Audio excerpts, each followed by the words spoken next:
first time at 3 Joules. Everyone else has been here before? No? Welcome. Normally on Thursday evenings, there's this guy that teaches. His name is Hector Marcel. He's the president of 3 Joules, and he teaches an ongoing course. Right now, he's in Peru teaching. So I'm riffing a little bit on something that's personally very important to me, and it's very important for any spiritual practice, which is dealing with anger. So I'm going to be teaching stuff that I've learned in the past 4 or 5 years of studying Tibetan Buddhism and also practicing Tibetan Buddhism, and I'll share like my tiny insights. Most of what I'm teaching, and I'll let you know which is which. Most of what I'm teaching is coming straight from Buddhist Sutra. Sometimes I'll name where it's from, and sometimes I will not. So I'll go through a couple of slides of suggestions about how to deal with anger, why it's important to deal with anger, and then we'll go into like a discussion. You guys can ask any questions that you'd like. Can everyone see that? You don't need to see the bottom part. The bottom part says memes by Super Spiritual. If you don't know who Super Spiritual is, it's this guy right here.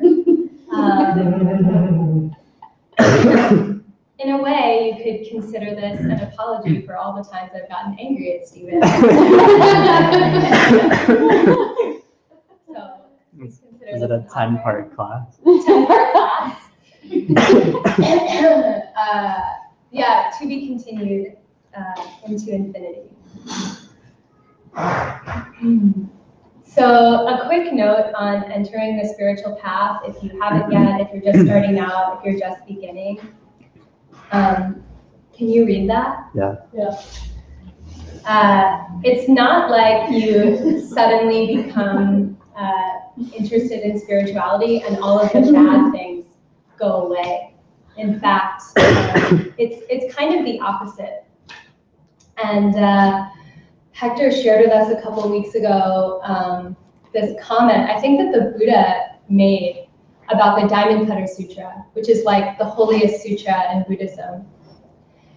And he basically said, all of those people who study this are doomed to suffer.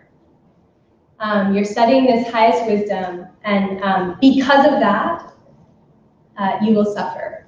The catch is you're going to suffer anyway, but actually studying high wisdom can sometimes like vacuum up the negativity that was laying dormant. So if you find yourself in that situation, like, oh, I'm just trying out meditation for the first time, or I'm been doing yoga for 5 years and now I'm starting to like read the Bhagavad Gita, but my life is still shit. Keep practicing. It's supposed to be that way, okay? So please don't lose your zeal. Okay, cool. So one quick thing we always have to go over in any teaching is karma and emptiness. This is the platform on which reality rests. It's responsible for, it's actually the mechanics of everything that we experience. About half of us have heard the teachings on emptiness. I'm not sure about the rest of you. Okay, but I'll go over something. I'll teach emptiness in kind of an interesting way. But basically the idea is that, which like modern psychology agrees with, your reality, your impression of reality comes from your mind, right? It's filtered through your mind. It's filtered through your previous experiences. And you can change your mind. You can affect the mechanics of your mind, how it runs through what you do. So your mind creates your world. And an example that I like to use is 2 people walking down Broadway together. So say one person is really interested in their self-image. They're like an Instagram sensation. That would be Steve. And then another person Another person is really interested in vegan food. That would be me. And so we're walking down Broadway, and we're both perceiving and looking around in our reality for things that mark what we're interested in. So Steve might be looking at like cool clothes or like shoes or I don't know, hair products. And then I'm looking like, okay, like that awning is green, so it could be vegan. All right, I gotta scope that out, might need to search on Instagram. And it's the same street, but we're both picking up drastically different data to the point where, 5 blocks later, Steve might be like, oh, I really want that Gucci shirt. Like, did you see how cool it was in that window? And I'd be like, that didn't even register for me. Or I could say like, oh, Iraqi, wait, is it Iraqi? It's called Iraqi? No, Iraqi is the photographer. There's that vegan ramen place that's opening up. What's it called? Oh, I don't know. It's right around the corner. Oh. See, okay, this is a perfect example. And I might be like, oh, I saw this place, I really want to go check it out. And Steve has no memory of it.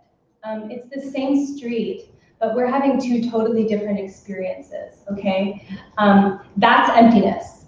That's the emptiness of the street. And emptiness means lack of an inherent nature. There's nothing about the street that screams vegan opportunity. There's nothing about the street that screams fashion and like glamour opportunity. We're actually responsible for creating our perception of Broadway. So if we both weren't on Broadway and no one was on Broadway, not even a rat, would Broadway still be there? Yes. Has there ever been a thing that exists that has never been perceived?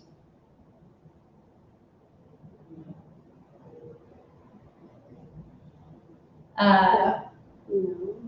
How do you know? Someone will discover it. That's a perception. So in Buddhism, I'm just like kind of dropping you in. The deepest teaching on emptiness is that there is nothing without your perception. So why is that important? Does it really matter how we see Broadway? Probably not too much. But if this is true for Broadway, it's true for pain. It's true for love. It's true for death. Our perceptions are our reality. And there is a way to affect our perceptions. Do I do that on the next slide? No. So I'll say it now. So our mind is like a camcorder. We're constantly going around witnessing ourselves interacting with an environment.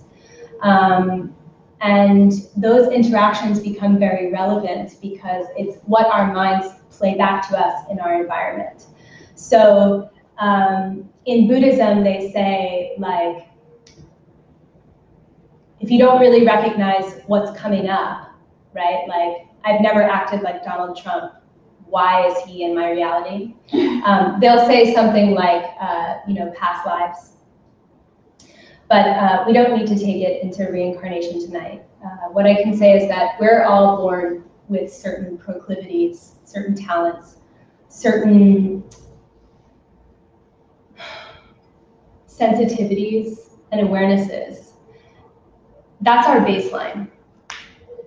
But we're able to shape our minds past that baseline by doing things. Otherwise, people wouldn't go to therapy, they wouldn't go to the gym, they wouldn't go to school. There would be no hope. There would be no changing. So that's where the importance of no anger comes in. Because if you're walking around your world being angry, what's going to happen? If your mind witnesses yourself being angry, and let's say like an easy one, being angry all the time. You're just like a total pistol. What do you see around you? Other people being angry. Yeah, right? Or say someone says something like kind of innocuous to you, or maybe they're joking, like Steve, for example, because like anger is my thing. This is why I'm teaching on it. I know it very intimately. So like Steven sent me this email this week, which is part of why I'm apologizing to him through this PowerPoint. He sent me this email that was like totally supposed to be a good-natured joke, or so he says. And I opened it and I was like, that asshole. And I was so angry. And there was nothing in the email that was making me angry. So why did I get angry? I'm confessing to all of you right now. Because I have this habit of anger. I am unleashing it on my environment. My camcorder mind is watching me do anger. And then when the conditions are ripe, I see it in my world.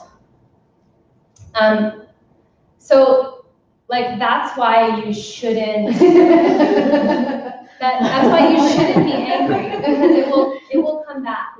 It will come back. If karma and emptiness is true, if there is no nature, if there is no inherent nature to your reality, and your reality then comes from your mind, which comes from your actions. And they say in Buddhism, your actions of body, speech, and mind, those are the 3 ways that you can plant karmic seeds. You should be really nice, okay? But just learning that, I was gonna say something bad. I was gonna say it doesn't do anything, but that's false. It doesn't immediately help you extinguish anger. Let's put it that way. There's a lot of ways to work with anger. And I'll go through some of them. Okay, benefits of anger, literally none. His Holiness, oh, you know what? I can't see my notes anymore. Are there no notes on this slide? I think it's a view option. Oh, how do I change it? You know? It's fine. Can you change it for me? I'll keep going. Because the next slide has notes on it. I want to make sure I say everything. So that was just a joke. Like this slide isn't that important. But the next slide is important because in the scriptures, and even like teachers now, just so you guys know, like even though these scriptures are hundreds of years old, there are people obviously teaching now that are saying the exact same things. And these scriptures come from people who are meditating, who have a deep experience of that reality, the emptiness that I referred to. And they actually, one of the realizations that you can have is actually witnessing one of those karmic seeds ripening into your world. So 2 realizations that you can have are one of witnessing a karma ripen, and then you can also have the direct perception of emptiness. That's what I was going to get to with the detriments of anger in the next slide. One of the detriments of anger, one of the negative results, this is distracting, but they can see that. I'll wait. I don't want to.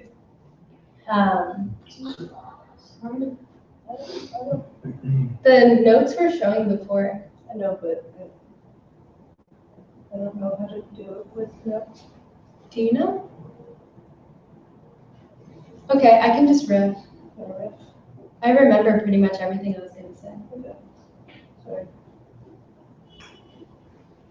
Anything you don't remember, we won't know.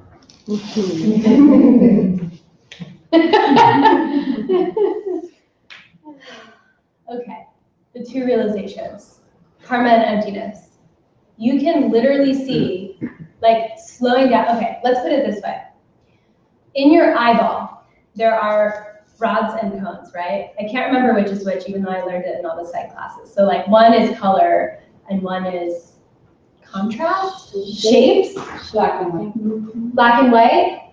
Okay. So imagine understanding and actually like witnessing directly color and black and white, like the distinctions that the rods and cones make. Imagine actually having that perception and viscerally understanding that the rods and the cones are each responsible for these two kind of like perceptual or sensory experiences. It's like that fine, but finer. So you can have a direct perception of emptiness about your reality. You can have a direct perception that there's no object that exists outside of your perception. You can also have a direct perception, and this one comes before emptiness, I've heard, of your karma ripening in your world. So why is that important? It's super important because you start to understand that there's no nature to your pain, there's no nature to your death, there's no nature to success. You know how to create success, you know how to create love, you know how to not die. Like think about like everything bad in your life right now.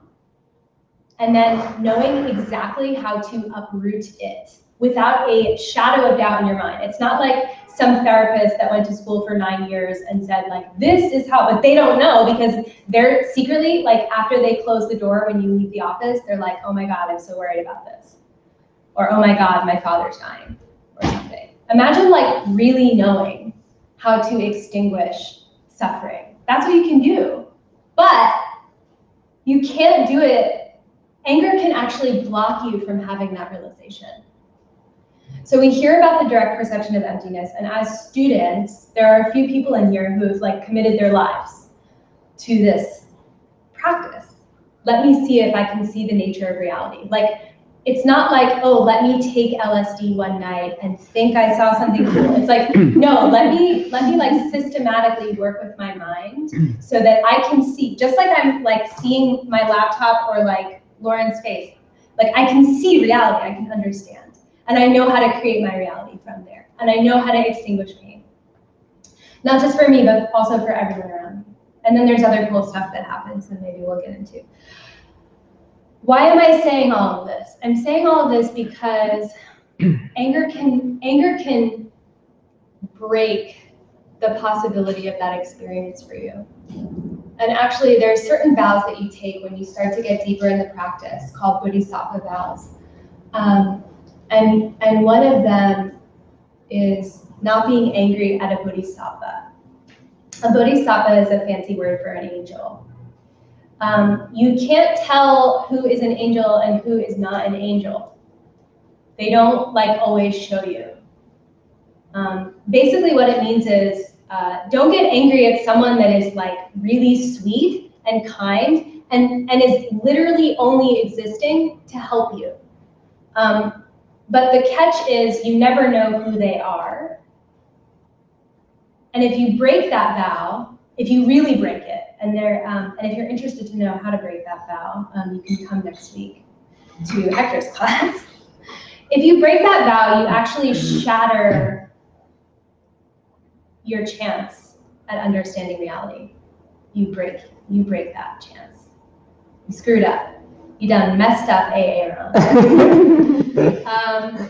And like I've heard other people teach on this too, like Geshe Michael, the founder of the studio, he said like even if you're like such a good person, you spend your whole life helping poor people and nursing your sick parents, and you've adopted like 75 cats, and you do like 3,000 prostrations every morning, and you have a very deep understanding of wisdom.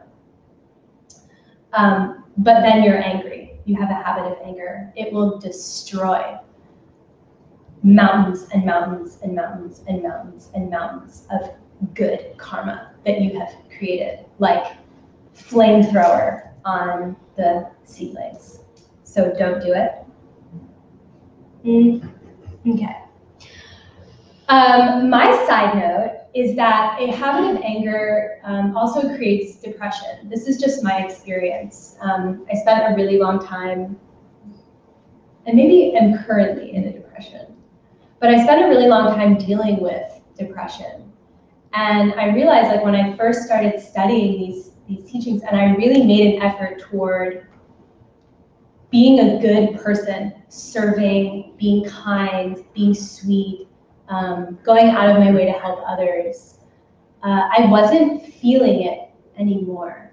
And then I started to notice, this has been like a 5-year or 4-year experiment. I don't really know how long it's, maybe 4.5 years. And then there were situations that came up in my life, like it comes up in everyone's lives, where shitty things happen and it seems to be unfair.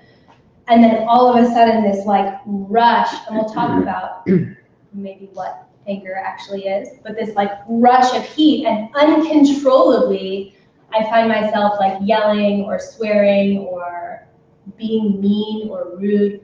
And then I'll have like what I call, are you live streaming this part? My mom will be so proud. And then my mom's watching. Hi, Mom. I think she's watching. I have what I call, and you guys can experiment with this too. This is just like my own little thing. An anger hangover, which is like the 2 or 3 days after I've had really intense anger, I actually feel totally depressed. So you guys can try that out.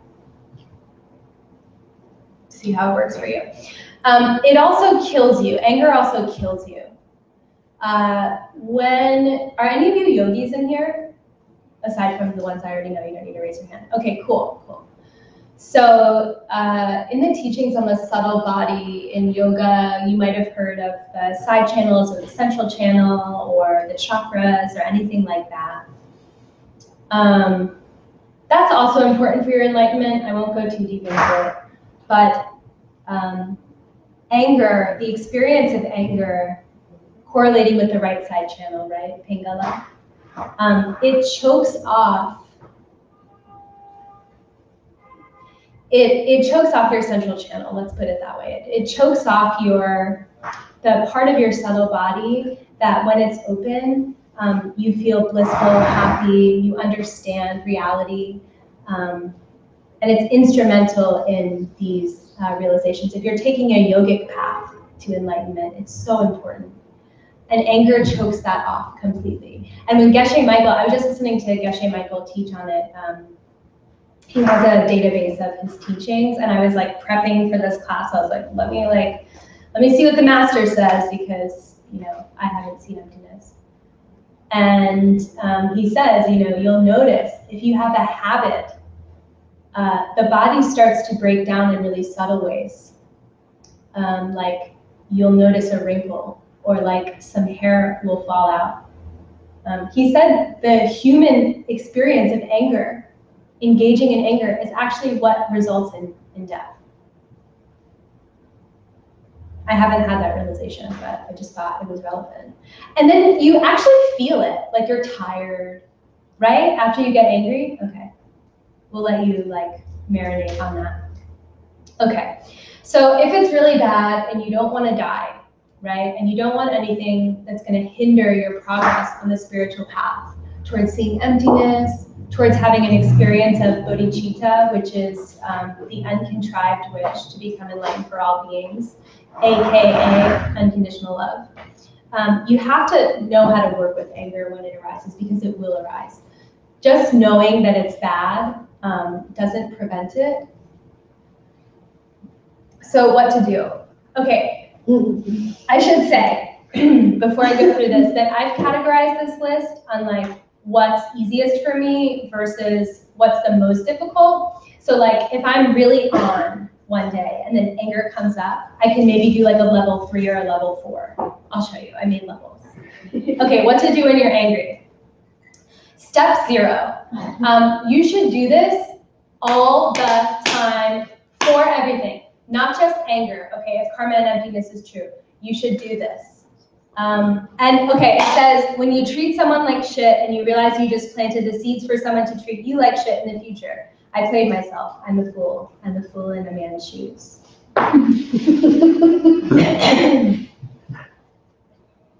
Okay.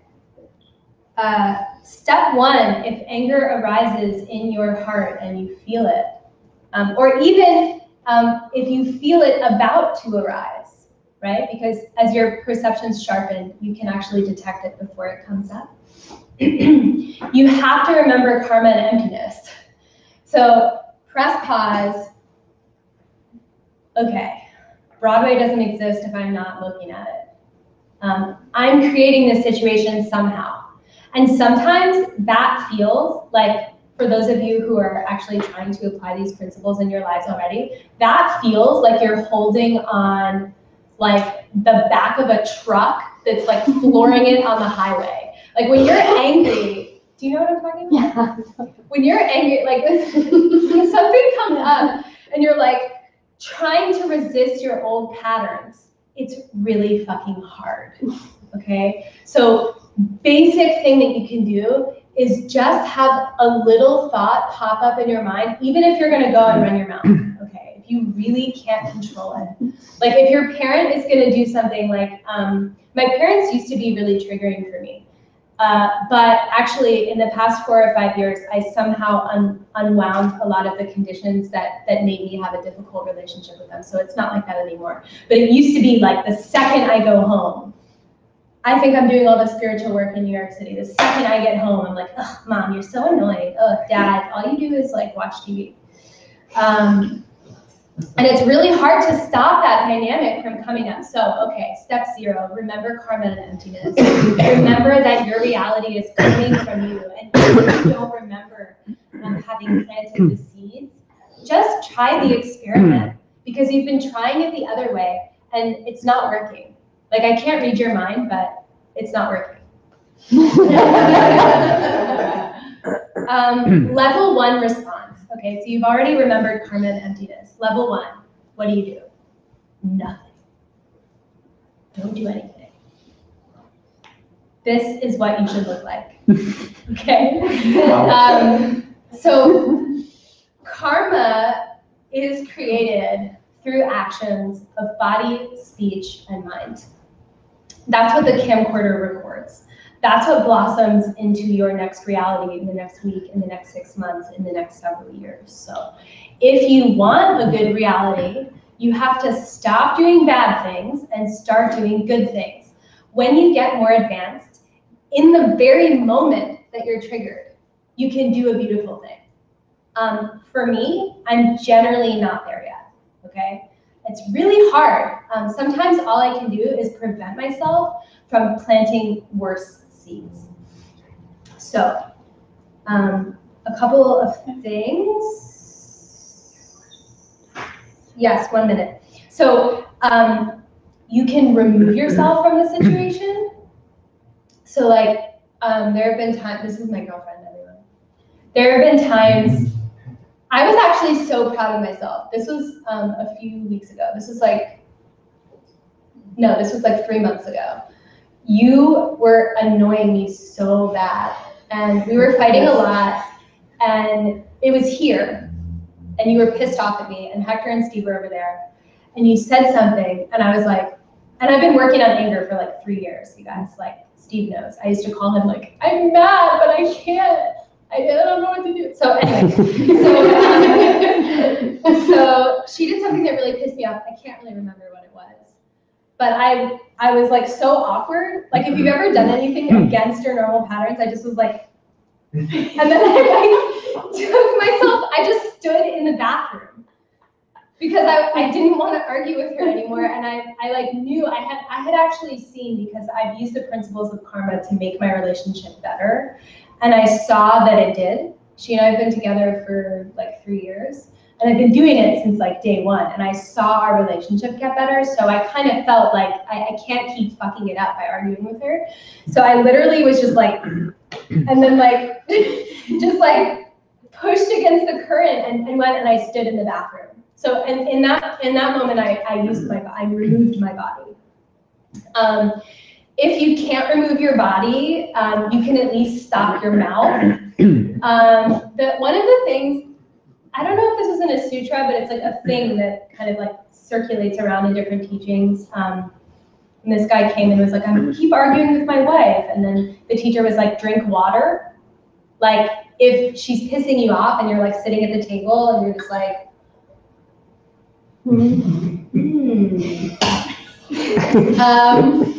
so stopping your body, like literally removing your person, stopping your speech, and then also you can work with your thoughts. That's a lot more subtle. It's hard to just stop your thoughts. Actually, it's a misperception in meditation that you stop your thoughts. You can replace thoughts with different things. I know that's debatable, Jan, I saw your face. I know that's debatable. You can work at it. Yeah. So you can replace your thought with another thought. That's really hard because thoughts move very quickly. Did I answer your question? This is my little aside. You can do something crazy. Like you can, if you know that the situation is about to like get there. Like one time, Santi actually taught me this. We were coming back from Hangali. Do you remember that? Mm-hmm. And we got into an argument. Mm-hmm. And then we were like about to go there. And we were in the cab home. Do you remember what I'm about to say? And we're both like, and then she just turns around and goes, "Just kidding." No, you said "just kidding." And I was so surprised, and like I felt my mind wanting to go back into anger, but then I was able to backpedal a little bit. Another thing you can do in that same like drinking water teaching, I don't know what that was. If you remember, tell me. And it was like break a glass, like, and I've almost done this with coworkers because you're also supposed to save people from doing bad things themselves. So like, if I'm in a meeting and someone's like talking trash about my boss, I'm like, do I just like like hit the stuff off the table and like, and then people are so shocked that that they stop doing whatever it is that they're doing. You do that a lot. You interrupt people. Well, I don't know if you mean to do it, but like I see.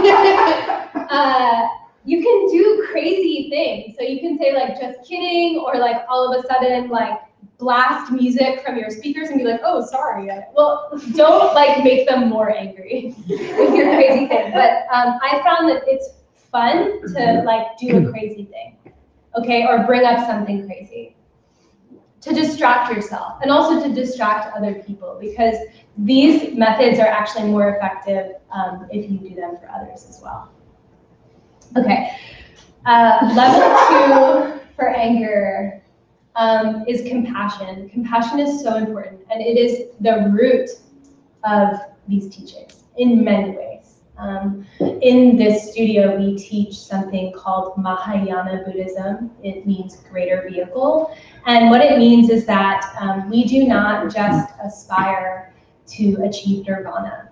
Nirvana is the permanent cessation of all mental afflictions. No bad thoughts, no bad thoughts. We actually want to do it for everyone else. So the idea is that I want to not have bad thoughts or experiences ever, so that I can help everyone else in the world who I know is suffering, okay, who I see suffering. Do I know they're suffering? It's another debate. Okay, side note, the asshole might be you. And what I mean by that is you might be angry at yourself. That's also not okay. That's just as bad as being angry with other people. So when you're in level 2, you have compassion for the person that's pissing you off. So if your boss is yelling at you, if your boyfriend cheats on you, if someone punches you in the face, you feel bad for them. Why? Because if karma and emptiness are true, they're creating a shitty reality for themselves. You've already purified that karma. The fact that it happened at you means that that seed is gone and it can't ripen again. However, that person just collected a bad seed for themselves. And you, because you've just had this experience, you know how bad it is to experience those ripenings. And so you try to cultivate some sort of compassion for them. And it's a bit more tricky with yourself, but you should also try to have compassion for yourself. Like, as I've been trying to extinguish anger in my mind, I get really angry at myself for getting angry. And so part of the practice as well is having compassion for the fact that you're just trying, because it's hard. And also like not many people do that. Like, it's kind of cool and crazy that you're like, let me remove anger from my mind. I mean, I don't know if that's exactly what you want, but that's what I want. And that's what like a lot of people want, right? If you're pursuing enlightenment, or even if you just want to be like spiritual, like some famous yogi or something, like you probably do. And that's pretty unique, that's pretty rare. You should feel pride about that and have compassion for yourself. The salt in me sees the salt in you. So, you know, I feel so bad that that person is experiencing anger. Because I know how it feels.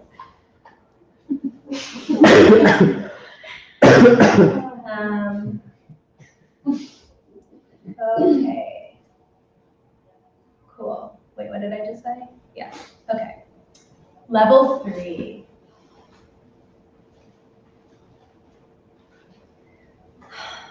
Level 3 is cool, but it can get masochistic. So you have to be careful, and that's why it's like we're building. So as you become more strong in these methods, you can practice more advanced techniques. This one feels really good if you can do it, okay? I've done it a few times. I haven't done it a lot, but I've done it like, I've had a few solid experiences. I should tell you what I'm talking about. You should try to extinguish anger for the sake of everyone who has ever been tormented by the feeling of anger ever in the history of all existence, past, present, and future. Because you know how painful it is. Sorry, it sucks. So a couple of ways. One, you can think of it in the context of someone's doing something at you that sucks, like the angry boss or the angry partner is yelling at you. And you're like, this is my karma ripening. May it ripen for the sake of every being who ever had a negative seed hidden in the future that's gonna, what's it? Like sneak attack you, like surprise you. And it sucks. It sucks when you're like having a really great day and you think that things are going really well in your life. And then all of a sudden someone is a total fucking dick and it cuts you in your heart. And then like, I don't know if this happens to you guys, but it happens to me where I'm like, cool, everything's going great, 3 joules, we just opened this new space. I had a very meager bonus, but I felt good about it. And then I'm like feeling like gliding, and then like something will happen that will just cut you down. Do it for everyone. Like if you're gonna suffer anyway, so just dedicate it to everyone. If karma and emptiness is true, there might be some way that this ripening in my body and in my experience could purify it for the world. Okay, so bad things are happening at you, you're experiencing it for all beings. But it could also be the sensation of anger coming up, or the sensation of, you know, depression, anxiety, whatever. You can like take it out wherever it needs to go for you. Like, I don't know what your main affliction is, okay? You probably have a few. I have a few. So may this ripen on me so that no one else has to feel it. It's pretty nice. Is that okay for you? It's okay? Yeah. I didn't go over the parentheses yet, if that's what you're gonna ask. But go ahead. No, I think that's it, actually. Yeah, go over the parentheses. Okay. The masochistic part of this is when you let yourself be abused. You have to remember in doing these practices that your mind is still a camcorder. So even if you've heard this thing and you say, I'm gonna go deal with someone who's difficult for the sake of all beings. If 90% of the time that you're standing in front of your angry boss, you are witnessing yourself being tortured, that's not good because you're planting seeds for hurt. You're planting seeds for disrespecting life because your own life is important. But there's a tension between doing things to your capacity and to your skill level. If you can stand in front of someone who's yelling at you and have a true or like pretty true or pretty clear experience of, wow, this is just like my karma bubbling up. It's like a fountain. They just keep bubbling, and the mouth is saying like, Rachel, you're such a bitch, but I'm just watching these karmas ripen. And you're seeing the emptiness, and you're understanding that, well, you might not be having a direct perception of emptiness, but logically, you're understanding that it's an experience that's empty of a nature, and it's coming from your karma. And you're having that kind of like trippy thought experiment moment. That's what your mind's recording. Your mind is recording you like dissecting reality. Okay, so I hope that's clear.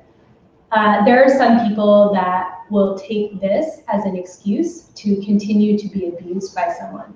So don't do that, because,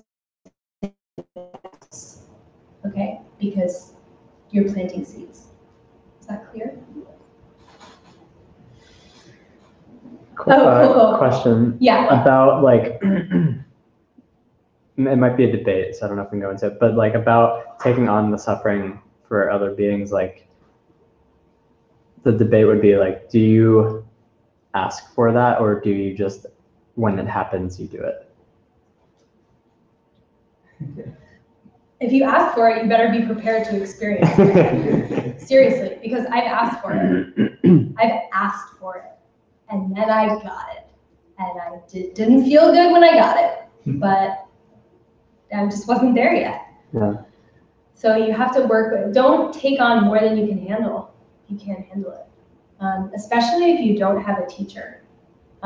Teachers are so important. And I don't mean like you're coming to me and like hearing this thing now, like I could be your teacher, but if you're just coming as a class, like you want someone who knows your mind intimately and can guide you. You want someone who knows your mind intimately, who's been to some places already. They have some realizations. They've been following whatever path that you want to follow. It doesn't need to be Buddhism, okay? That can caution you, or like maybe tell you like you're going a little crazy, like you're maybe going a little too far. So take care of yourself. Did I answer your question? I was just thinking about Hector's face the whole time I was just saying that. I love him so much. If you guys haven't met Hector and Marcel, you should. They're crazy not to. Level 4. I really love this meme. I was looking through your memes to prepare for this, and I was like, like some of them I didn't remember, and I was like, oh my god, these are so good. I never thought it would be so awkward to have my memes projected up there. Sorry. It's cool. Like it. Okay. Level 4. The person, okay, remember, these are building on each other. The person that's bringing out the anger in you for you to purify it, for you to dedicate it to all beings, could secretly be an angel that's creating that experience so that you can level up.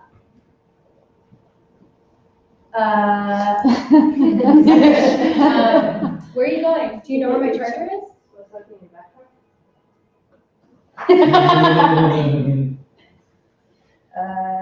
I lost my mouse, but okay, still going. Okay, cool. We're gonna have time to talk and debate. So when I'm really in a good place and I'm like, the karma thing is happening where I'm like, oh, you're like a bunch of bubbling up karmas. You're yelling at me, but I'm seeing that you're from me. I feel good. I'm not like, things aren't rising in my heart. I'm not like ready to fight, you know? And then I'm like seeing it come up.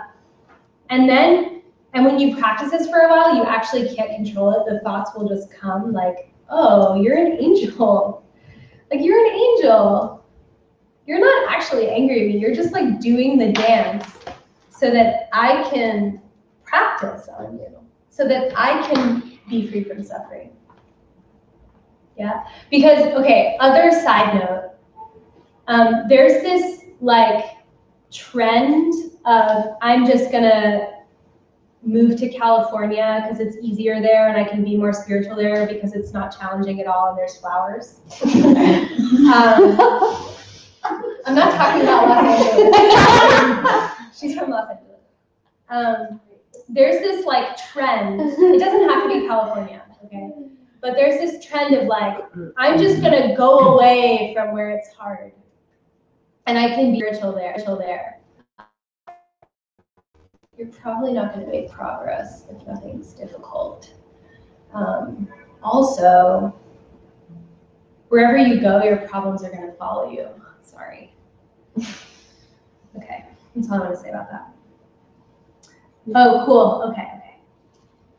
So, those were all things that we reviewed to do in the moment when the anger is arising, when you're in the difficult situation. But we can't always, oh, one thing before I go forward. Those things all are preceded by what? What's the first thing you do before you do any of the levels? Step 0. Take refuge. Karma, remember karma and emptiness. AKA taking refuge. When you're studying the more traditional courses, they call it taking refuge in the 3 jewels. But really it's just remembering, I create my reality. My reality has no nature. I'm creating my reality. If I don't like my reality, you can change it. But even if you believe this, and even if you've dedicated your life to this, and even if every fiber of your being wants to behave, sometimes we can't. It just, mistakes happen, and we do things that suck for ourselves. So there's something called the 4 forces, which is really cool. And basically, it's like, if you do something bad, and you don't want the byproduct of it, you don't want the result, you don't want the seed to grow. Oh, by the way, when seeds ripen, the effect is much greater than the cause. So if, like, I say something like kind of rude to Stephen one day, or like kind of forceful, like angry, a few weeks later, it might ripen into someone screaming at me on the street. So the results are greater than the cause. That's an important thing to remember when purifying, because sometimes like you can be like, oh, it wasn't that big of a deal, I just did this. Well, actually, once the seeds are planted, it multiplies. How often, At the rate of, it's doubling every 24 hours. Yeah. Yeah, it doubles every 24 hours. So as quickly as you can, from the moment of doing anything that you don't want to ripen, so not just anger, but also like stealing something, being stingy, adultery, anything like that, really, literally anything, okay? You can do the 4 forces to denature that seed. You can't totally destroy it, but you can damage it and make it really difficult to ripen. The 4 forces are, you should write this down if you have a notebook. You should write this down if you don't have it memorized. So the 4 forces, step 1 is our step 0. Remember karma and emptiness. So I just screamed at Santi. Oh, my reality comes from me. There is no nature. I should do the 3 spheres. That was in my notes. I'll give it to you now. There's no nature to me. There's no nature to her. There's no nature to our exchange. And I'll add one thing, okay? There's no nature to my anger. That feeling, like what actually is it? And you can meditate, when you're angry, if you can actually meditate, which is really hard, but if you're feeling angry, and you sit down and you meditate and you're like, okay, where's the anger? And your mind looks to identify like where the emotion is. Same for any emotion, okay? And same for like any object or anything, any idea. You can't find it So I just yelled at someone. I'm empty of a nature. I'm the result of my karma. She's empty of a nature. She's the result of my karma. Our argument is empty of a nature. It's the result of my karma. And then I'll add the little side note, since we're talking about anger. My anger is empty of a nature. Okay, it's the result of my karma. How should you act if you want more anger? Yeah, okay. Just a thing I remember that I was going to do. So you remember karma and emptiness. What's the second thought after you remember that your world comes from you, that you create your reality after you've done something? Yeah. What's your second thought? Regret. Yeah, you're like, oh, damn. What do they say? It's like when you're at a bar. No, the poison. Yeah. So it's like you're like sitting in a row with some people and like they're like taking shots of poison. No, you all take shots. Which is that? And the, You all take shots. and the first guy kills them. Oh yeah, and then the first guy passes out and dies or something, and then the second one passes out and dies, and then you're like, oh shit, we drank the same thing. That's the feeling. It's not, oh, I'm such an idiot, I'm such a bad person, because then you're trapped, you're doing it again. So it's like, oh no, okay, oh, I don't want this to happen. Then you kill the seed. You don't really kill the seed, you can't really kill the seed, but I liked that because it had some strength to it. You stop the seed. And the way that you do that is you promise yourself or your teacher, if you have one, in your mind, you don't have to go tell them. Unless it's really bad, you should tell them if it's really bad. I promise I'm not going to get angry for the next 5 minutes, for the next 30 seconds. Make it a manageable promise. If you're writing this down, put a little asterisk and say, make sure I can fulfill the promise. Because if you break a promise, it's more bad karma. So sometimes I'm in a meditation and I'm doing my preliminaries to meditation, which is this whole visualization, beautiful thing that we teach here. You should learn it, it's really beautiful. And then I'll be like angry at the beginning, and then I'm like, okay, for like the next 5 seconds, I'm not gonna be angry. Sometimes that's all I can do, okay? But then if it comes down to something like an unhealthy habit, like I'm not gonna watch Netflix for the next 24 hours or something.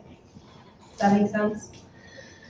Okay, the fourth thing, let me finish the fourth thing and then you ask. The fourth thing is you plant like such a stunning seed that it outshines what the result of that negative seed could be.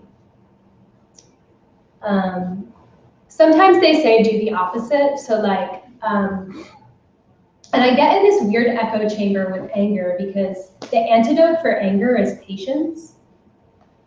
But patience is kind of a negative action, like you're not doing something almost. So, so you can do that. You can promise like, oh, the next person that I see, I'm gonna practice patience.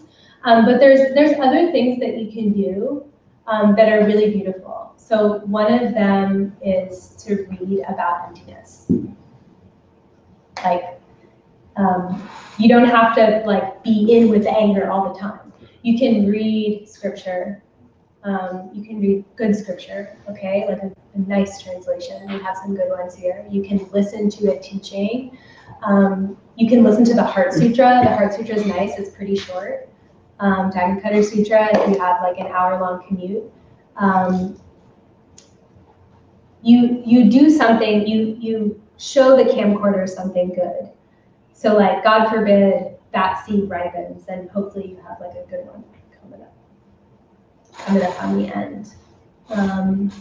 So things you can do would be like, just inundate yourself with emptiness. So if I'm ever having a tough time, I'm just always like headphones in. At work too, when I'm doing my stuff, when I'm doing my notes on my clients, I work in supportive housing, I just am always streaming Dharma into my ears, because those are the thoughts I want to be in. It's like you're on a certain frequency normally, and then you're like, I want to be up here. Okay, well, how do you don't just jump. Like you listen to people who are there, and you prop yourself up on them. It's like little stilts. At least that's what I do. What was your question? So for kill the seed, Mhm. does that apply to like any negative karma you Yeah. create? Like if I hit Supriya, Yeah. in my mind, do I think like, I promise I won't hit Supriya or I won't hit anyone? Yeah. Like it's just like promising not to do the To bad abstain. thing that you just did. To abstain from the action. Yeah, for a certain amount of time. So like, if you smoke cigarettes and you want to stop smoking cigarettes, and then you're smoking one, and then you finish it, and you remember regret, and then you'll say, I'm not going to smoke one for another 5 minutes. Or like, I've done it where like, I'm sorry, I don't know how often you guys smoke. I've done it where I've super been craving one, and then I'm like, you shall not. For like, you have to walk like 3 blocks before you do it. And then the whole time I'm like, karma and emptiness, karma and emptiness, karma and emptiness, extinguish this, extinguish this. And then I smoke a cigarette. Another thing you can do to grow a better seed is help someone with the same issue. Okay, and that's a whole nother teaching called the 4 steps. We teach it here often. It's how to create karma. It's actually how to create a paradise. And that's fun. Okay, if you are an angry person, like if it's really something that you're struggling with, or if you're in a situation in your life right now that is causing a lot of anger, you know, I don't know, like your roommate is like the worst, or, you know, those situations that you get locked in that are just like constantly difficult and the anger keeps coming up, there is hope for you. Okay. Keep trying, don't give up, keep working at it, do the 4 forces, okay? Try the different levels. Do yoga. I'm not gonna go like super into how and why that works, but I did talk about the subtle body. I did talk a little bit about how those side channels, they choke off your ability to be open and to understand where your reality comes from. So yoga makes it so that you can understand these principles more easily by moving your body around. It's a deeper teaching, but that's what it said. You know, people who practice yoga, who are learning these ideas. Actually, wait, did you guys know that in Tibetan monastery, if you've been in my yoga class, you've heard this like a bajillion times because it's my major selling point, but like in the monastery, yoga is taught in the tantric colleges, and you like don't get access. It's so precious for your understanding of reality that you have to study for 25 years and pass exams to learn the asana that like we teach here and that people teach in like Texas or something. Like they're coming at it with like a really beautiful mind. They're coming at it with a different mind, okay? But the idea is that yoga is this super powerful practice that so few people understand how powerful it is. So if this is an issue for you, do yoga. If you've never done yoga, do yoga and watch the difference that your mind experiences between the beginning and end of class. I'm almost done. Meditate, just try. If you don't have a practice, start one. You can just start on the breath. We teach free classes here by donation, and there's some cool people that teach. The 4th one is ask for help. And I don't just mean talk to your friends about it. I don't just mean talk to your like mom or something. I mean like ask someone who knows how to destroy anger for help. Maybe that's your mom. I don't know. I don't know your mom. But also what I mean is ask angels for help. I know that sounds like a little bit crazy, but if reality is empty and the world is just a projection of your karma, you could see an angel. And actually, when you get deeper in these teachings, we're heavy on the angels. But if there's a Buddha, if there's a potential for an enlightened being, which is like, at least you're open to the idea because you're sitting here. They're probably here right now, like hoping that you're gonna get it soon. They're probably disguised as one of you here, or all of you. You could all be Buddhas. I don't know. So you should ask them. Really, like, pray.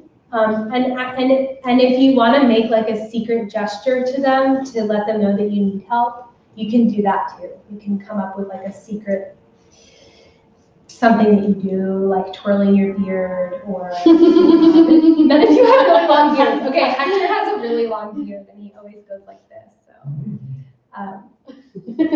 you can come up with a sign. You can burn a candle. You should just ask, because if there's enlightened beings, they want to help you and they want to be around. And so sometimes with these things, you really have to throw your mind out there and just try, something crazy and weird, but awesome. Other side note, like a concluding beautiful note, okay? This is Kendrick Lamar. I love him so much. You should listen to his raps. I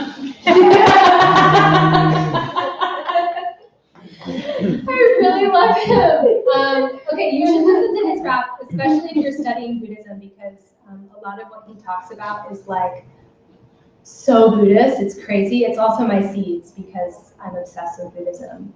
Why did I bring this up? Because he has a song about being a 10th level bodhisattva, which if you guys don't know what that is, it means like you're really close to enlightenment.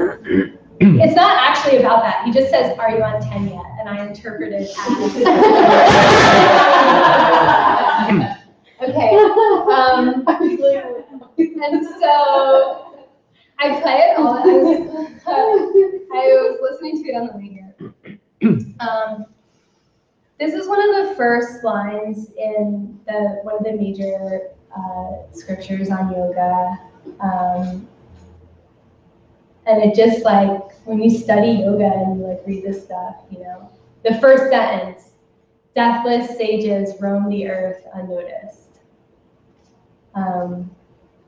That means that like there are people, and like you can listen to the teachers because they say it. Like probably Dharma Mitra, I don't know. But definitely Dalai Lama, definitely Geshe Michael. And they'll say, there are people who have not only defeated anger, but they've defeated death. And they're around. You just don't know that they're around, okay? You should play, like trying to see who it is. Usually it's someone who's annoying you. That's what they say, I don't know, I haven't, okay. Yeah, deathless sages roam the earth unnoticed. Oh, that's what I was gonna say about level 10. This side is dedicated to one of my teachers, Coco. She teaches Monday nights.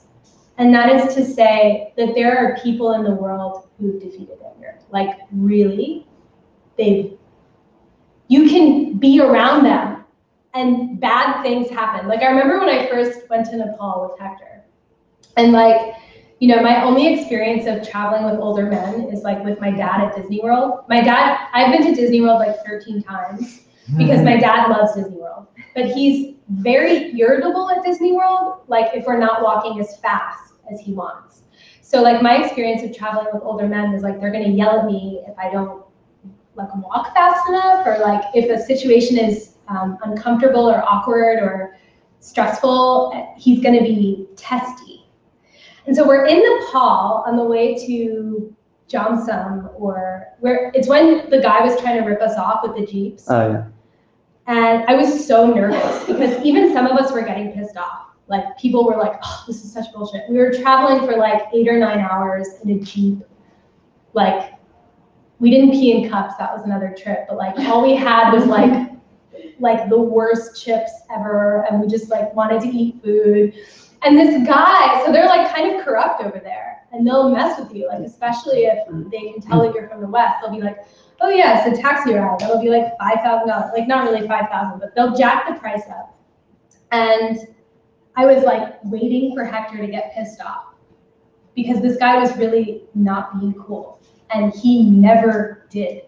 And he was just loving to the guy, asking him about his kids. He gave him like a toy for his kid or something.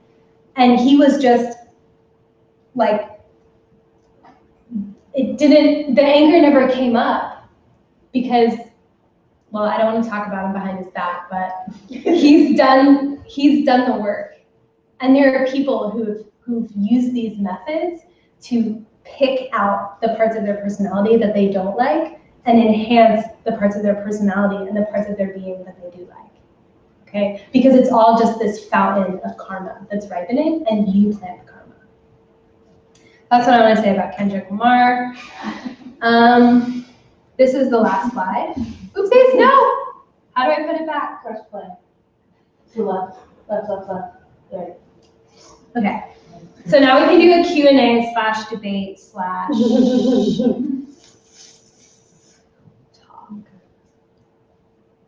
Or if anyone has like a particular issue that's coming up for them, we can talk.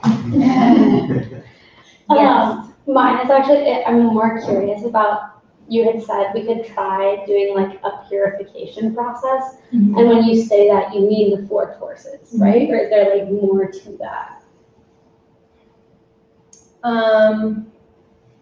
4 forces is good. Okay.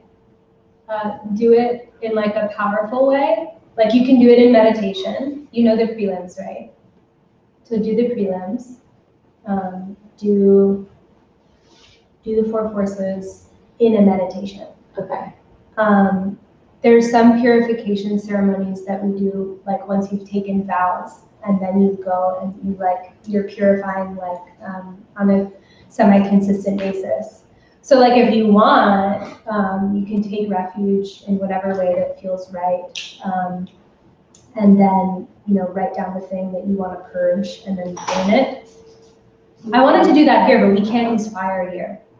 We used to have fire at the old space. Well, that doesn't really count. It's like if you burn like paper, like if each of you had things you wanted to burn, it would be like a bonfire. But maybe moving forward, actually what I really want to do is I want to hold those purification rituals here, maybe I guess without fire. But if people are interested in that, like let us know because we can do them. It's on the full moon and the new moon. And second part related to that, can you talk a little bit more about how to purify anger at yourself? Yeah, I mean, you can do the 4 forces as well. Okay. Just do 4 forces for everything. Okay.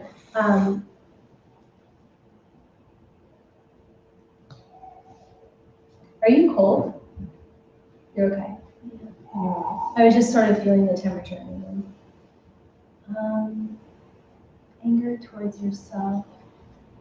There's this thing that I do mentally, like, I don't know if it will work for you, but like the regret thing, right? Sometimes it's good, or like if you listen to some Hindu teachers, like Ram Dass, I love Ram Dass, he actually got me into Buddhism, even though he's not a Buddhist. He was a Buddhist. Anyways, he's cool. He talks about the witness a lot, and actually the witness is relevant in meditation practices in Buddhism as well. And it's something that Hector has taught, where you're watching yourself, like you are not yourself, okay? You're empty of nature too. It's not just Broadway, it's everything, right? Death, pain, sex, love, flowers, yourself. Where am I going with this? You're watching yourself. Right, you're watching yourself.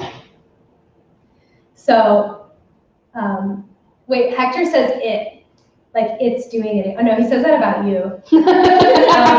But you can be like it's doing it again.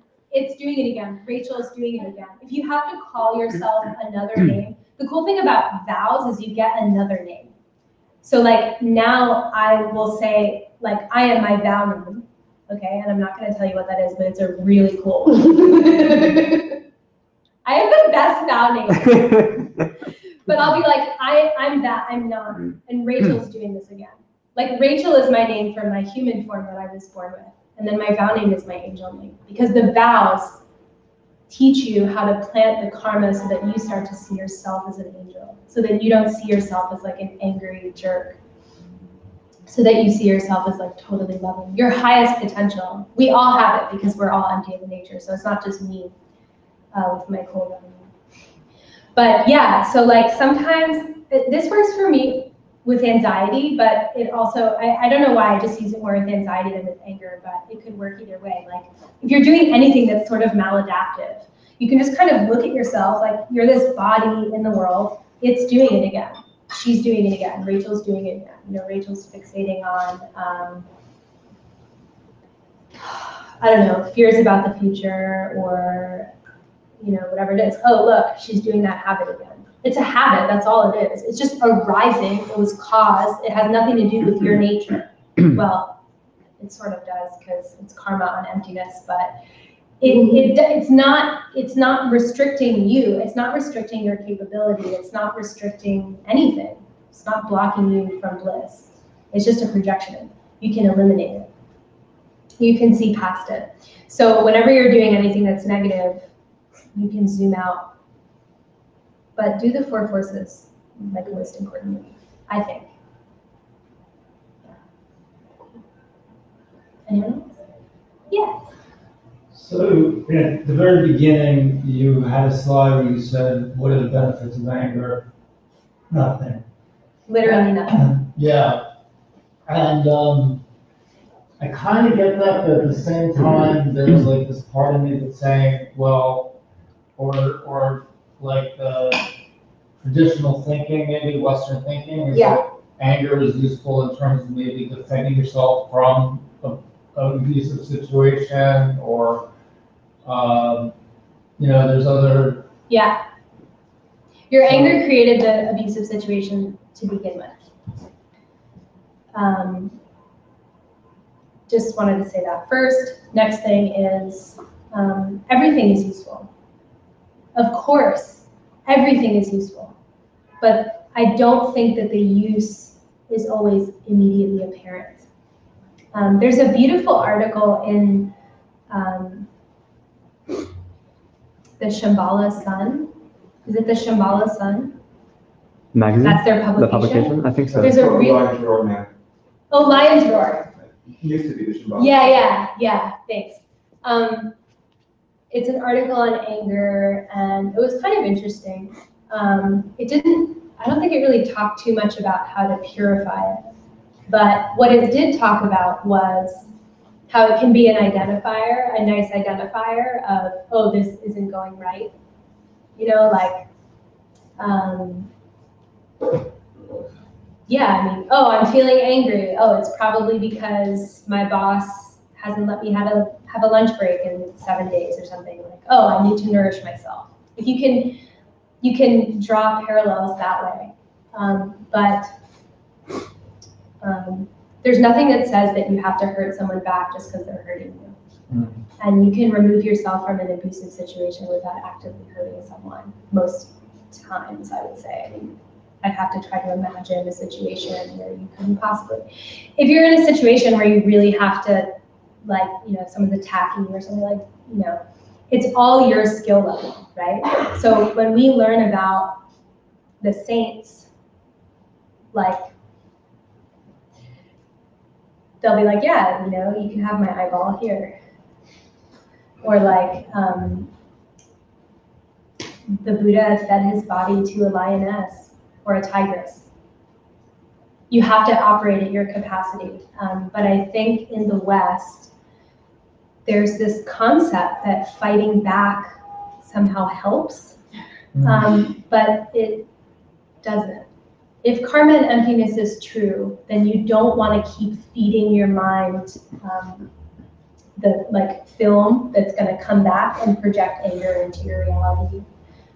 There are skillful ways of combating problematic situations without anger arising.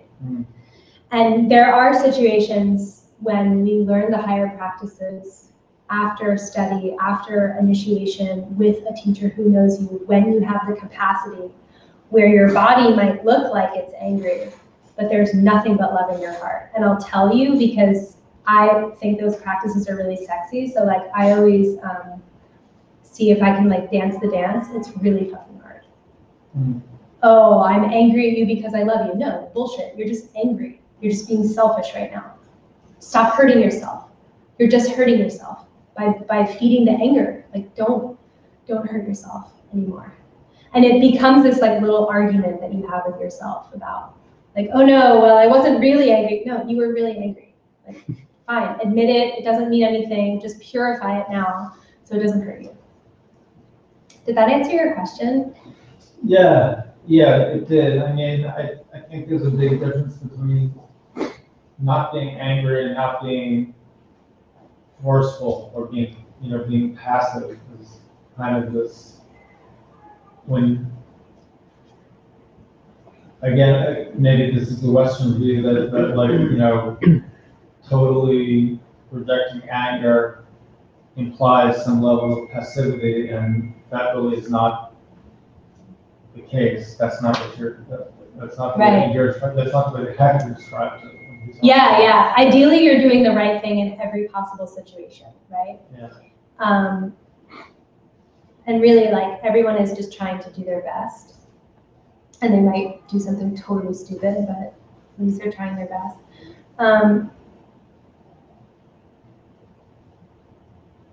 There are times where you have to interject in a way, using that force. But there aren't a lot of them. Like, there aren't, I don't think.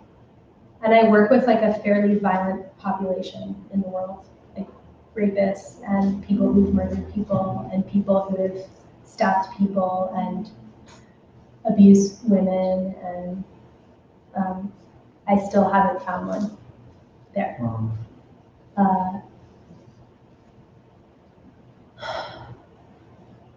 But it exists. Yeah, it does exist in the world. I just probably don't have the seeds for it yet. I think that was everything I wanted to say. Yeah. So to ask a follow-up question, is fear then just a misunderstanding of the nature of reality? Yeah. And if it is, do you have any practices you can recommend for fear? Yeah. Cool. Okay, so this is just me, but 4 forces, obviously. 4 forces is good for everything. Is fear just a misunderstanding of reality? Yes. If you're experiencing it as negative, anything that's not bliss is you misunderstanding your reality. So anytime you are not in a complete, unending state of bliss, okay, you're misunderstanding your reality. You can safely say that. And it's not an excuse to like be in denial, but it's like, yeah, if you're suffering, you're misunderstanding reality. And if the fear is causing you to suffer, you're misunderstanding your reality. How to work with fear? Play with it. Be around it. Go into it. See whether or not it actually exists as fear. I mean, I've had to do that. I have very deep fears. I was confronting them on our 10-day retreat, where we were silent and I couldn't cry to anybody. And I just was there, and the fear was here. I mean, generally it feels like a hand is gripping your heart, at least for me, or your stomach. And then you can just sit and feel it, and realize that there isn't anything like really happening. Like you think, but you're looking for it. Where's the center of the fear? Where does the fear begin? Where does it end? Where is it located? Things like that. That's nice. You can also do yoga. Yoga is very helpful. There, I teach, I don't want to like advertise my class, but Lady Naguma yoga is so important. And there aren't a lot of people teaching it. I am not an expert yogi by any stretch of the imagination, but the type of yoga that I teach is very good for that. In fact, I used it for my own fears, and it was very helpful. Fear. Oh, that's what I was going to say, the razor's edge. So like you both are bringing it up for me. Right. So we try to do the best thing that's going to bring us to enlightenment, right? So we like try to build up these qualities that we have and extinguish the qualities that we think aren't an enlightened being.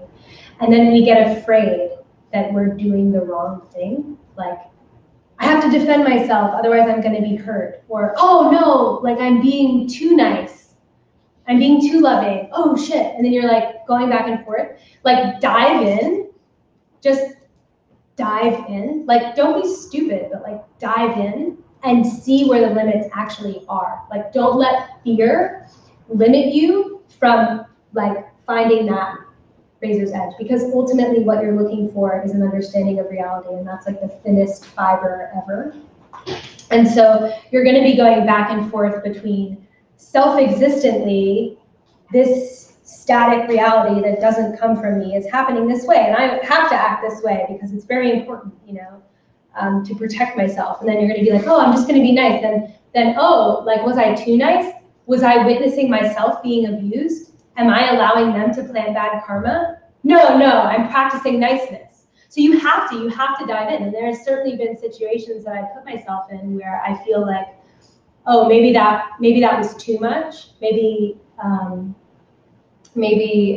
am allowing people to hurt themselves by abusing me or taking advantage of me. But then at the same time, I'm planting good karma for like trying as hard as I fucking can to be good.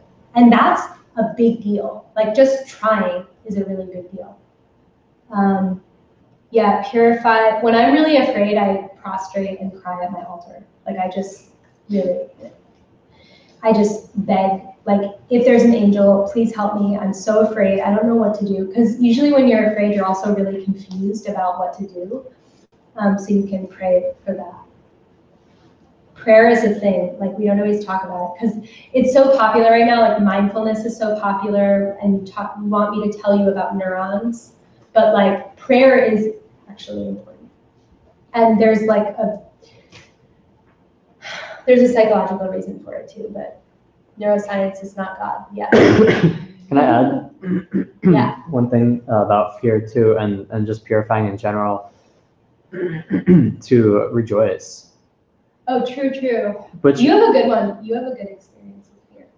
Yeah, but that's like, because the four forces are kind of like the four steps in a way. You know, the four steps kind of like encompasses the four forces, but the four steps also includes the rejoicing, which is like, you know, in the four forces you have growing the better seed, and then on top of that you're pulling that seed out. You're like really giving it steroids. True. So when you do the good thing, when you plant the good seed, feel good.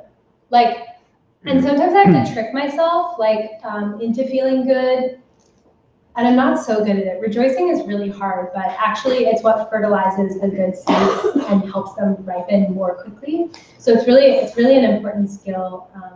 Rejoicing just means feeling good about something good that you've done. So sometimes if I have to, like, you guys know classical conditioning, like in psychology, like the reward, punishment. Sometimes I'll be like, oh, I did really good today. I'm gonna like rejoice in the thing, and then I'm like also eating chocolate. Or like I'm also eating something that I really like. So I'm tricking like I feel good because I'm doing something sensory, just because it's hard for me to just sit there and be like, Rachel, you kept your vows today. And then I'm like, okay, whatever, like I'm still in suffering. I argue against myself when I feel good. I don't know if you guys do that. I do that. So I trick myself into feeling good. Or like I watch Veep. You guys watch Veep? It's so funny. Yeah, so I trick myself into feeling good. Any other questions?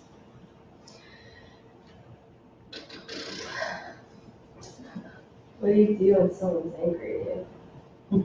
Like, What do I personally do? No, well, sometimes You've seen it. No, I'm thinking like in terms of like kind of flipping the list. You know, you're talking about what to do when you're angry. But No, like, all the same. all the same. Yeah, all the same. If someone is angry at you, what can you do? You can not react.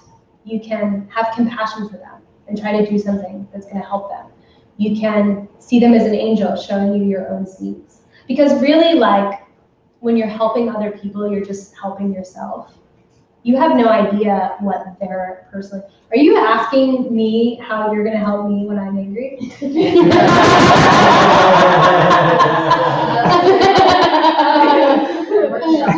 Yeah, okay, sorry, I just had an insight.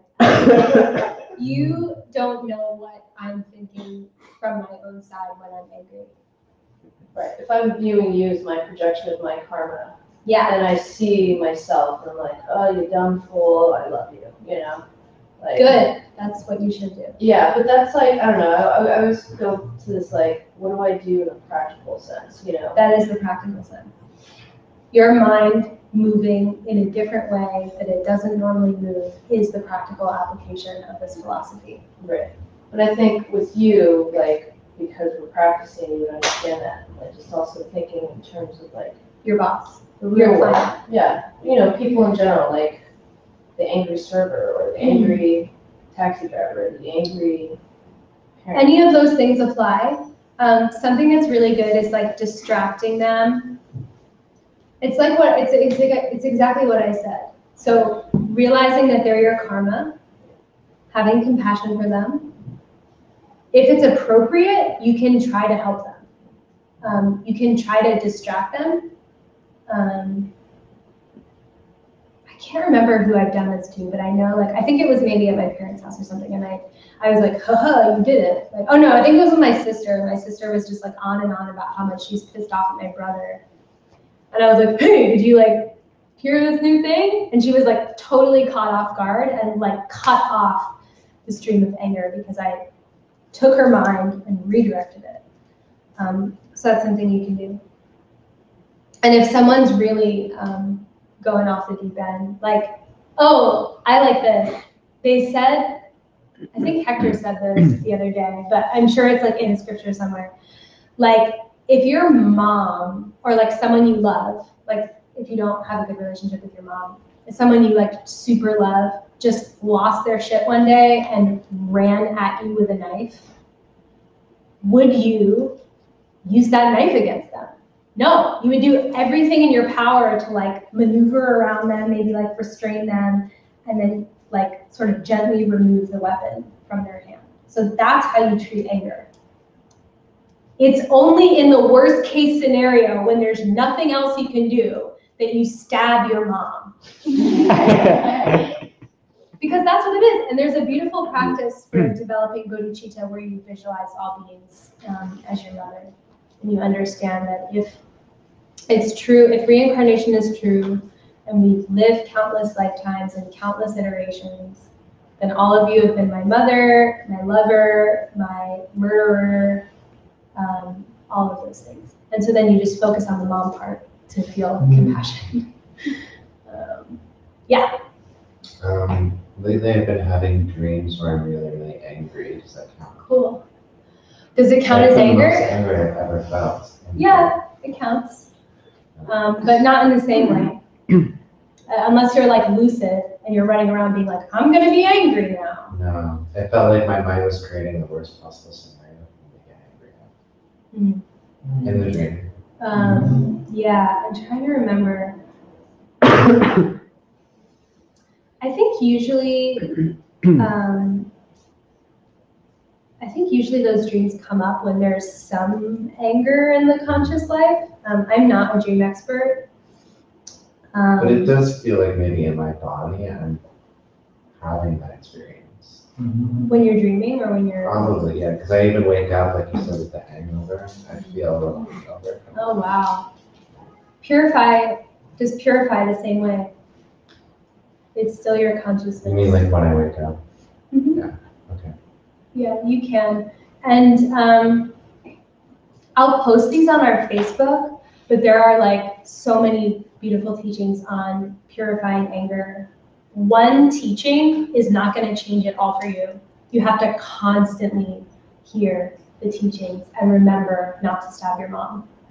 Because we're all going around stabbing our freaking moms when we're getting angry. It's like a razor blade. So yeah, purify with the 4 forces. Listen to Dharma as often as you can. I mean, you're always here anyway, but listen to the ones on anger. And on dreams, there's some on dreams too, which are cool. And then one woman asked the same question. Well, not the same, but like, she was asking if a karma in a dream is as powerful as a karma in waking life. And I think Geshe Michael said no. I think. Well, definitely not. So it's less powerful. Because I've heard somebody ask the question to Geshe Michael, if I experience something that's directly in a dream, does it count? And he's like, no. What? Like realizations? Mhm. Then no one would practice dream yoga. He said No, it that doesn't. It's I would not the want to hear same. that in context. Sorry, I think dream yoga is really cool. You guys should But know that. I think there's a difference between like maybe lucid dreaming. I don't know if there was a distinction there. Anyways, I'm not 100% sure, but. Okay, that's interesting. Well, dream yoga is using your dreams as time to practice. So you meditate in your dreams and you have realizations. You can. That's what it said. Mhm. No, I'm not sure if they're asking if you just have the experience in a dream rather than like. Oh, I see what you're saying. I thought you were trying to say you can't have the direct perception of emptiness if you're dreaming. And then I was like, oh, that's like an interesting debate. I thought when you said the experience, I was like, the ultimate experience. DPE. Any other questions? Yes. So I saw on Instagram a promise of learning how to be cool and keep Buddhist vows while living in New York City and being a 20-something-year-old. Asking for a friend, just curious. Have Buddhist vow. Oh, I just was being stupid on my Instagram. I was like, No, but like, learn how to be still cool while keeping your vows. I think it's a legitimate question though, of like, so much of culture and like bonding over people is like cynicism or like being angry about things. And yeah, like, those people we're trying disappear. They disappear from your reality, except Steven. I haven't. I don't want to. He'll never get rid of me. They disappear. Like the people that I was friends with, and I didn't actively remove them. Like I was like, oh, I still like you, and like I still see them from time to time, like via internet. But I just don't care to be around negative people anymore. And like you guys probably had a similar experience. It's like those people, they just disappear. The karma shifts and suddenly you're surrounded by people. Like you appeared like a few months ago. I was like, oh my God, there's this really awesome chick. She just like, it's been the past like year of working and then you showed up. And that was cool. Hannah's really cool, you guys. Like she's so sweet. But people stop showing up in your life that way. And like cynical people kind of disappear or like they're more on the periphery.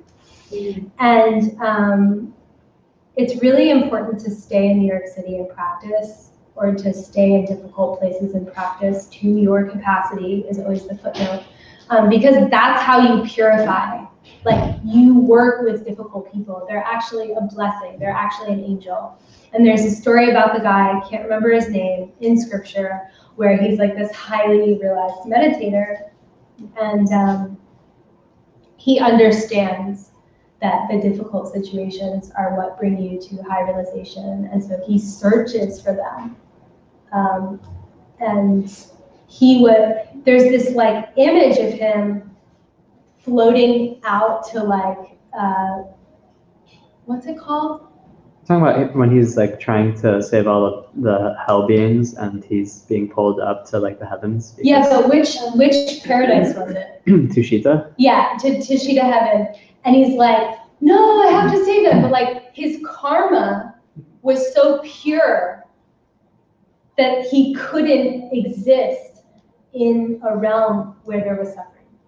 Like even though he was like sort of trying to, he couldn't. He could only be in a paradise because he had purified so much. And so that's happening on like a small scale here. Like, I just so happen to spend all my time at 3 Jewels, where there's a shit ton of people just trying to be angels all the time. Like, seriously, that's what we do here. I mean, if you guys are new, it's weird. Like, we're so weird. And then like, some of us are more angry. Some of us are more like lazy, or like we all have our like vices, right? But like people are always really trying. So so that's one thing. It becomes more interesting it also becomes more fun for you to be doing other things.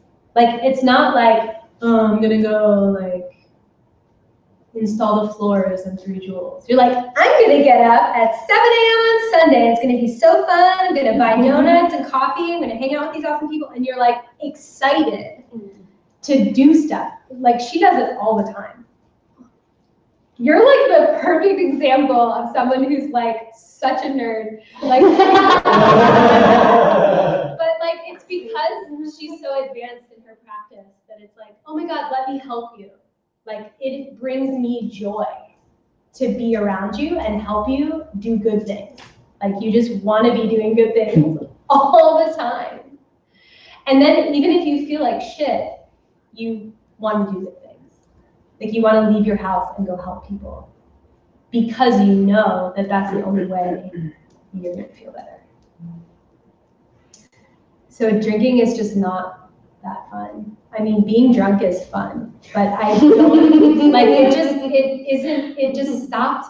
It like honestly, it lost its appeal for me. I mean, if anyone cares about alcohol, I don't know if anyone cares or if anyone even drinks, but like the typical lifestyle in Manhattan is wear cool clothes, be around the coolest people you possibly can, like as close to celebrity as you can, or like if you're up there, like then with celebrities, right?